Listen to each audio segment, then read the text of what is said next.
васоити ахбори умма бахусус телевизион ва радиоро сарвари давлат муҳтарам эмомалӣ раҳмон пишанги асосии тарғиби сиёсати давлату ҳукумати тоҷикистон дониста кори расонаҳоро новобаста аз шакли фаъолияташон бари боэътимоди ҳифзи манфиатҳои миллӣ, арзишҳои таърихиву фарҳангӣ ва дастовардҳои истиқлолияти кишвари азизамон медонад. маҳз дар доираи ин ҳадаф замони соҳибистиқлолии кишвар бо дастгириҳои бевоситаи президенти мамлакат муҳтарам эмомалӣ раҳмон ва талошҳои пайвастаи роҳбарияти кумитаи телевизион ва радиои назди ҳукумати ҷумҳурии Тоҷикистон дар мамлакат телевизион ва радиоҳои давлатӣ бо сатҳу сифати баланд инъикосгари дастовардҳо ва ташвиқгари сиёсати имрӯзи давлату ҳукумати ҷумҳурии Тоҷикистон қарор доранд, ки дар ин замина телевизиони клуб таи 3-10 сола ин рисолатро муваффақона анҷом дода истодаанд. бо назардошти боз ҳам беҳбудӣ ёфтани фазои иттилоотӣ дар мамлакат бахусус дар минтақаи Кӯлоби вилояти Хатлон бо татбиқи сиёсати пешгирифтаи роҳбарияти олии мамлакат ҷиҳати рушди телевизион ва радио ва дастгириҳои ҳамешагии сардори кумитаи телевизион ва радиои назди ҳукумати ҷумҳурии Тоҷикистон раиси вилояти Хатлон телевизиони Кӯлоб аз ин баъд аз формати стандартӣ тавассути формати дақиқияташ баланд барномаҳои худро манзури бинанда мегардонад.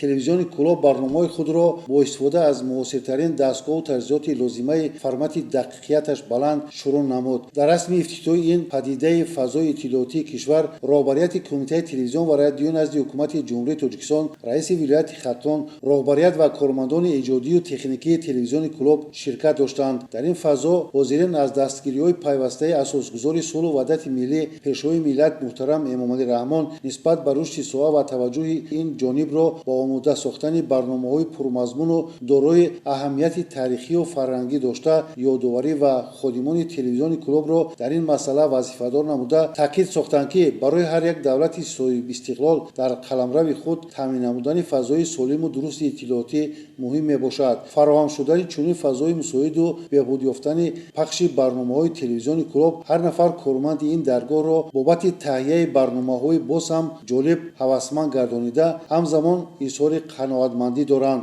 имрӯз бо дастгирии ҳукумати ҷумҳурии Тоҷикистон, махсусан пешвои миллат президенти ҷумҳурии Тоҷикистон Эмомалӣ Раҳмон ва сарпарастии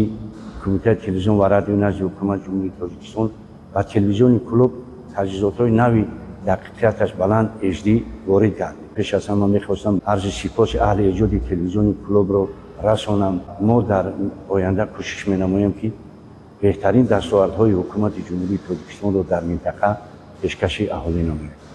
шиносоӣ аз фазои мусоиди корӣ, ҳуҷраҳои эҷодӣ, танзимгоҳҳо, студияи сабти барномаҳо ва суҳбат бо ҳайати эҷодии телевизион, роҳбарияти кумитаи телевизион ва радиоро мутмаин сохт, ки ин ҳайат бо нерӯ ва омаи тавоно метавонад дар фазои иттилоотии Тоҷикистон хизматҳои содиқонаву ватандӯстонаро анҷом медиҳанд. таҷдиди таҷҳизоти марказӣ, пахши барномаҳо ба формати дақиқияташ баланд гузаштани телевизиони Кӯлоб имкон фароҳам овард, то ин шабака аз созандагиву бунёдкорӣ, сулҳу субот ва рӯзгори ширину табиати рангини кишвари биштосҳоямон мураттабсозии барномаҳоро идома медиҳанд.